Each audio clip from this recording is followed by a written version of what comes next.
नमस्कार, आप देख रहे हैं प्रणाम देवभूमि। मैं हूं आपके साथ उन्नति भटनागर। बुलेटिन की शुरुआत महत्वपूर्ण खबर के साथ। मुख्यमंत्री पुष्कर सिंह धामी ने एक बड़ी पहल की है। मुख्यमंत्री ने गुरुवार को विपक्ष और निर्दलीय विधायकों के साथ विकास कार्यों और समस्याओं को लेकर बैठक की। इस बैठक में विधायकों की कई समस्याओं का मुख्यमंत्री ने मौके पर ही निस्तारण किया। मुख्यमंत्री पुष्कर सिंह धामी का कहना है कि सभी को साथ लेकर चलना है और प्रधानमंत्री नरेंद्र मोदी जी ने कहा है सबका साथ सबका विकास, इसी मंत्र के तहत काम हो रहा है। वहीं इस बैठक के लिए विपक्ष के विधायकों ने मुख्यमंत्री धामी का आभार जताया। वहीं कांग्रेस विधायक प्रीतम सिंह ने अधिकारियों और मंत्रियों में सामंजस्य नहीं होने पर चुटकी भी ली है। प्रदेश का जो विकास है वो समेकित रूप से होना चाहिए, सभी का सभी क्षेत्रों का होना चाहिए। और आदरणीय प्रधानमंत्री जी का जो मंत्र है सबका साथ सबका विकास, सबका विश्वास और सबका प्रयास, हम उस पर विश्वास रखते हैं। इसलिए हम मुख्यमंत्री जी ने आज जो हम विपक्ष के विधायक हैं, हमारी विधानसभाओं की समीक्षा बैठक आहूत की। हमको इस बैठक में आने का अवसर मिला। प्रत्येक विधायक साथी ने अपने क्षेत्र की जो समस्याएं थी उन समस्याओं की ओर सरकार का ध्यान खींचने का काम किया है। और हमने माननीय मुख्यमंत्री जी से ये भी कहा कि जो 10-10 मांगे हमारी थी अपने विधानसभा क्षेत्र के विकास की, उसको भी प्राथमिकता के आधार पर स्वीकृति देने का काम करें। और हम मुख्यमंत्री जी के इस कदम की सराहना करते हैं, लेकिन आगे देखिए क्या होता है। अगर विकास के कार्य हमारे होंगे, हम साधुवाद देंगे सरकार को, हम धन्यवाद करेंगे मुख्यमंत्री जी का कि आपने विपक्ष के जो हम विधायक हैं हमारे साथ कोई सौतेला व्यवहार नहीं किया। लेकिन अगर विकास के कार्य नहीं होंगे तब हम अपनी बात कहेंगे। नहीं, बहुत अच्छी पहल है, हम उस बात का तो स्वागत करते हैं। परंतु कितनी योजनाएं होंगी, क्या होंगी, इस बातों पर जो आज मीटिंग हुई है उस पर अमल होगा कि नहीं होगा ये तो आने वाला समय बताएगा। परंतु शुरुआत अच्छी है। अधिकारियों ने सपोर्ट किया, जैसे आप लोगों की एक डिमांड रहती है कि अधिकारी नहीं, क्रॉस क्वेश्चन हुए हैं, जवाब इधर से उधर हुए हैं और काफ़ी पूछताछ हुई है। मैं समझता हूं कि ऐसी अगर बैठकें होंगी तो प्रदेश में निश्चित रूप से विपक्ष के लोगों का भी मान बढ़ेगा और विपक्ष के भी काम होंगे। और बहुत सारी समस्याएं थी, जैसे हमारे यहाँ पर मेडिकल कॉलेज का मामला था, जैसे हमारे यहाँ पर जोशीमठ में भूस्खलन का मामला था, हमारे यहाँ पर गोपेश्वर में जो है टैक्सी स्टैंड का मामला था जो कि पार्किंग वगैरह की नहीं हो पा रही है, और भोटिया जनजाति के लोगों का मामला था जिनको जो है भूमि दरी का अधिकार नहीं मिल पा रहा। तो ये तमाम मामले थे जिन पे काफ़ी गहनता से विचार विमर्श हुआ है। अब देखो आगे कौन कौन सी सफलताएं मिलती है, क्या प्रोग्रेस होती है, तो आने वाला समय बताएगा। आपके क्षेत्र में पड़ता है, किस तरह की तैयारी? यात्रा की शुरुआत लगभग तैयार है। जोशीमठ में वर्तमान में तो जितने होटल हैं सारे सरकार ने लिए हुए हैं। लोग कहाँ रहेंगे इस बात की बड़ी चिंता है कि जो बद्रीनाथ से जो यात्री चलेगा वापस लौटेगा वो जोशीमठ में तो रुक नहीं सकता क्योंकि जगह नहीं है। अब उसकी क्या अल्टरनेट व्यवस्था होगी, या सरकार होटलों को खाली करवाएगी तो रखेगी कहाँ जो हमारे प्रभावित लोग हैं। तो प्रभावितों की सब में बड़ी समस्या है, उनके लिए प्रीफेब मकान बनाने की हमने कहा था कि उनको जल्दी बना दें ताकि लोग उन पर सेटल हो जाए। परंतु अभी तक जो है प्रीफेब के भी मकान नहीं बन पाए हैं। तो ये बड़ा एक प्रश्न बना हुआ है। मैं सबसे पहले तो माननीय मुख्यमंत्री जी का धन्यवाद करूंगा कि उन्होंने ये बैठक करके एक बहुत अच्छी पहल करी है। और इस बात के लिए भी धन्यवाद करूंगा कि हमारे क्षेत्र यमुनोत्री में मुख्यमंत्री द्वारा बहुत सारे अभूतपूर्व कार्य किए गए हैं। तो मैं मुख्यमंत्री जी के जो भी कार्यशैली है, और मैं पहले से ही इस बात के लिए आप लोगों के बीच में कई बार धन्यवाद कर चुका हूं, चाहे हमारे यमुनोत्री विधानसभा, क्योंकि बहुत पिछड़ा हुआ क्षेत्र है, उसके उन्होंने कम से कम 1 दर्जन के आसपास सड़कें स्वीकृत की हैं, एक रोपवे स्वीकृत हुआ है और लगभग सभी में टेंडरिंग प्रक्रिया पूरी हो चुकी है। यात्रा की तैयारी कैसे चल रही है? बस माननीय मुख्यमंत्री जी से हमने ये अनुरोध किया है कि आप जो इसमें बाउंडेशन है ये ख़त्म कर दें। माननीय मुख्यमंत्री जी ने उसमें भी पूरी अपनी सहमति जताई है कि आगे कोई बाउंडेशन नहीं रहेगी कि कितने टूरिस्ट आए क्या है। उत्तराखंड की विषम भौगोलिक परिस्थितियों और लगातार आपदाओं के बढ़ रहे स्वरूप को देखते हुए चारधाम यात्रा 2023 से पहले खुद केंद्र सरकार इसकी मॉनिटरिंग कर रही है। इसलिए राष्ट्रीय आपदा प्रबंधन प्राधिकरण यानी एनडीएमए के अधिकारी पिछले 3 दिनों से उत्तराखंड में मौजूद हैं और यात्रा शुरू होने से पहले आपदा से निपटने के लिए तमाम तैयारियों का परीक्षण कर रहे हैं। इसी के चलते आज उत्तराखंड में राज्य स्तर की एक बड़ी मॉक ड्रिल आयोजित की गई है जिसमें अलग अलग जिलों में अलग अलग घटनाओं पर अभ्यास किया गया। आपदा कंट्रोल रूम से खुद मुख्यमंत्री पुष्कर सिंह धामी सहित एनडीएमए और एसडीआरएफ और एनडीआरएफ के अधिकारी इन आपदाओं से निपटने के लिए अभ्यास करते दिखेंगे।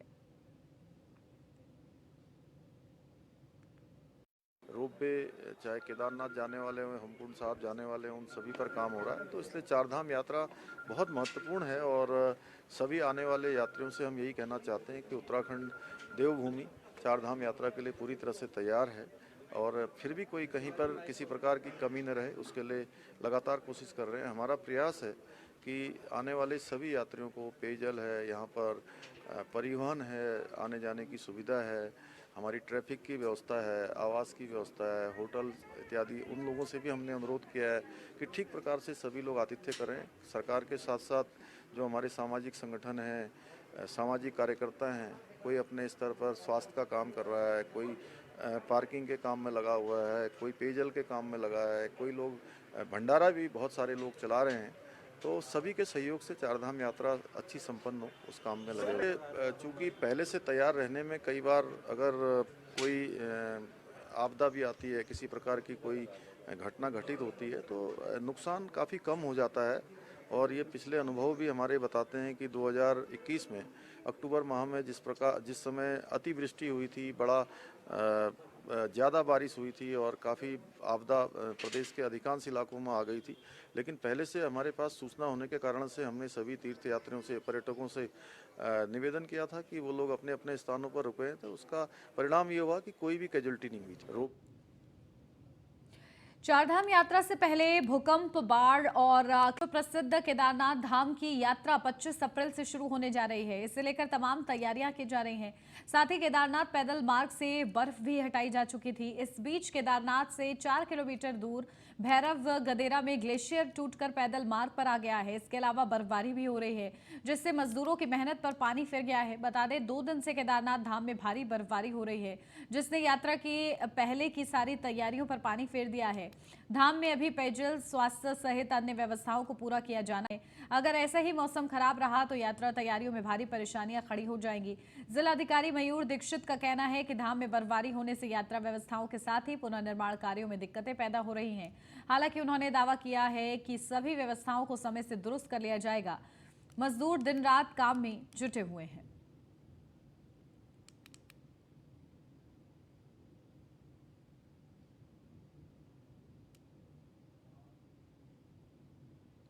माफिया अतीक अहमद और उसके भाई अशरफ की हत्या के बाद उत्तराखंड पुलिस भी लगातार माननीयों की सुरक्षा की समीक्षा कर रही है।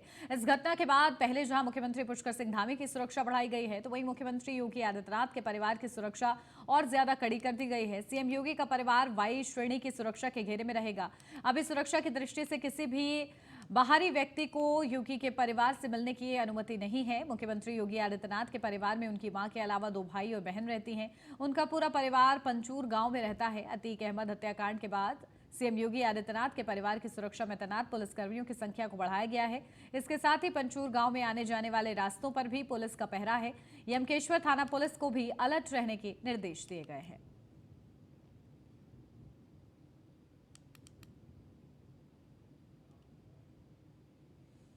मुख्यमंत्री पुष्कर सिंह धामी ने सचिवालय में पेयजल निगम की समीक्षा बैठक की। बैठक के दौरान सीएम धामी ने पेयजल निगम के अधिकारियों को निर्देश दिए कि ग्रीष्मकाल को ध्यान में रखते हुए पेयजल से संबंधित सभी समस्याओं का प्राथमिकता के आधार पर निराकरण किया जाए। मुख्यमंत्री पुष्कर सिंह धामी ने सभी जिलाधिकारियों और पेयजल निगम के अधिकारियों को निर्देश दिए हैं कि जिलों में ग्राम स्तर तक के पेयजल स्थिति की जानकारी लें। सीएम धामी ने प्रदेश की गंगा और उसकी सहायक नदियों को स्वच्छ बनाए जाने के लिए अधिक कार्य करने की बात कही। बैठक के दौरान सीएम ने इस बात पर भी जोर दिया कि गंगा नदी के स्वच्छता के क्षेत्र में उत्तराखंड मॉडल राज्य के रूप में सामने आए। इसके लिए इस दिशा में समेकित प्रयास किए गए। मुख्यमंत्री ने कहा है कि आगामी चारधाम यात्रा के मद्देनजर जलापूर्ति के लिए सुनियोजित व्यवस्था की जाए, ताकि चारधाम यात्रा मार्गों पर उच्च गुणवत्ता वाले वाटर एटीएम लगाए जाएं। इसके साथ ही वाटर एटीएम के साथ पानी की गुणवत्ता को भी डिस्प्ले किया जाए, ताकि चारधाम में आने वाले श्रद्धालुओं के लिए स्वच्छ पानी उपलब्ध कराया जा सके।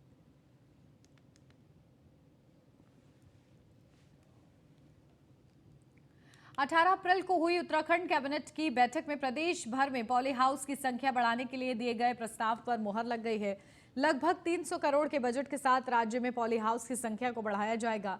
प्रदेश के पहाड़ी क्षेत्रों में केवल वो ही वनस्पतियां उगाई जा सकती हैं जो पहाड़ी क्षेत्रों के वातावरण के अनुकूल होती हैं, लेकिन पॉली हाउस अपना वातावरण बनाने में कारगर साबित होते हैं, जिसके तहत कई और प्रजाति की वनस्पतियां प्रदेश में उगाई जा सकेंगी, जो कि प्रदेश की अर्थव्यवस्था को मजबूत करने में महत्वपूर्ण साबित होंगी। कैबिनेट मंत्री गणेश जोशी का कहना है कि प्रदेश में 17,000 से अधिक पॉली हाउस पहले चरण में लगाए जाएंगे।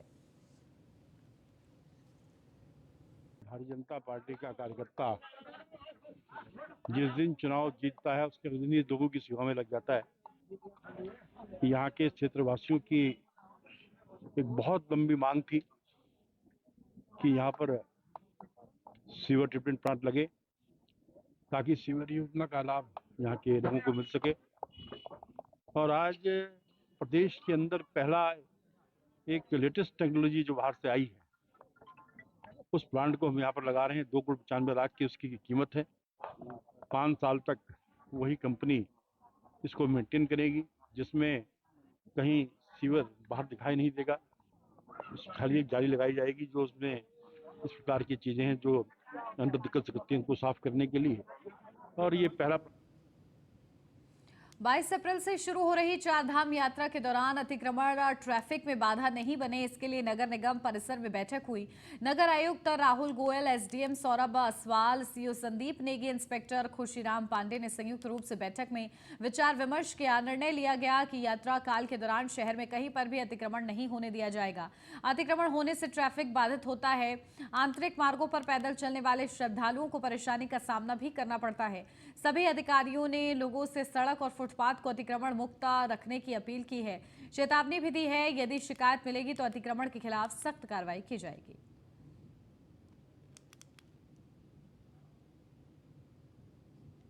प्रदेश के मुख्यमंत्री पुष्कर सिंह धामी के ड्रीम प्रोजेक्ट के तहत पुलिस कानून व्यवस्था के साथ शिक्षा की अलख भी जगा रही है। इसके तहत अल्मोड़ा जिले में ऑपरेशन मुक्ति टीम भिक्षा नहीं शिक्षा अभियान चलाया जा रहा है। अल्मोड़ा में हाल ही दिनों में 75 निर्धन बच्चों को चिन्हित कर स्कूलों में दाखिला दिलाया गया है।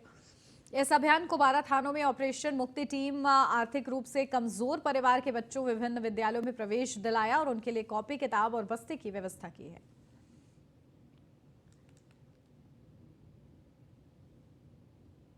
नहीं शिक्षा, तो इसमें हम बच्चों को एक तरह से ऑपरेशन मुक्त करा रहे हैं उनकी भिक्षा से और उनको शिक्षा की तरफ ले जा रहे हैं। अल्मोड़ा ज़िले में हमने लगभग अभी 75 बच्चे हमने चिन्हित करके एडमिशन करवा दिए हैं स्कूल्स में।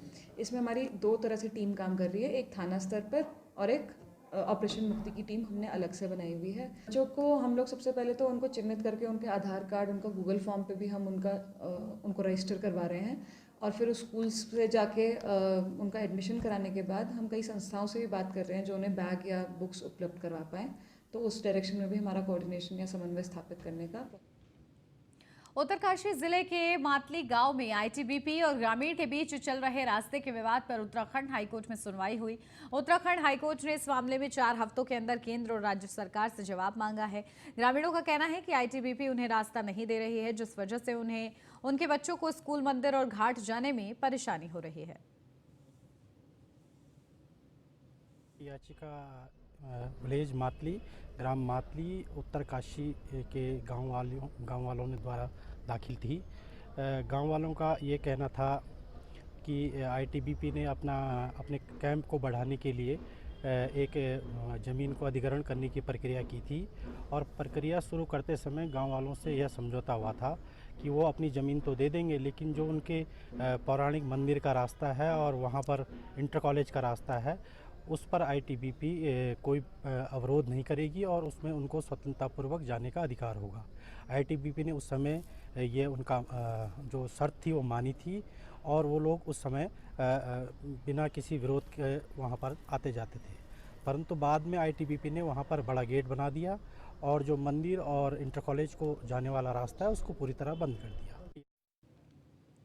उत्तराखंड हाईकोर्ट ने लक्सर में तालाब की भूमि पर से कब्जा हटाने को लेकर दायर जनहित याचिका पर सुनवाई करते हुए कोर्ट की खंडपीठ ने जिला प्रशासन को ग्राम सभा की भूमि से तत्काल प्रभाव से अवैध अतिक्रमण हटाने को कहा है।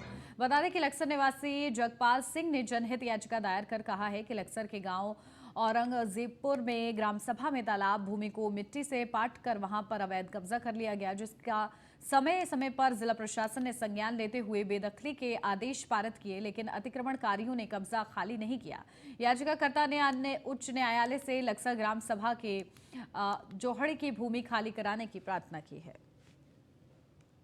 तहसील लक्सर के गांव औरंगजेबपुर में जोहड़ की ज़मीन पर कुछ लोगों द्वारा अवैध कब्जा किया गया था, जिसका प्रशासन द्वारा समय समय पर संज्ञान लेते हुए बेदखली के आदेश पारित किए गए, परंतु अतिक्रमणधारियों द्वारा उस पर कभी कोई खाली नहीं की गई जोहड़ की भूमि जो थी, जिस पर माननीय न्यायालय द्वारा संज्ञान लेते हुए उसे शीघ्र अतिशीघ्र खाली कराने के आदेश प्रशासन को पारित किए गए। जगपाल सिंह है, ये ग्राम अकोड़ा औरंगजेबपुर तहसील लक्सर। जो जोहड़ की भूमि है, जो ग्राम समाज की भूमि है, उस पर मिट्टी डाल के उसे कवर करके उस पर मकान बनाए गए थे जो अतिक्रमण की श्रेणी में आता है।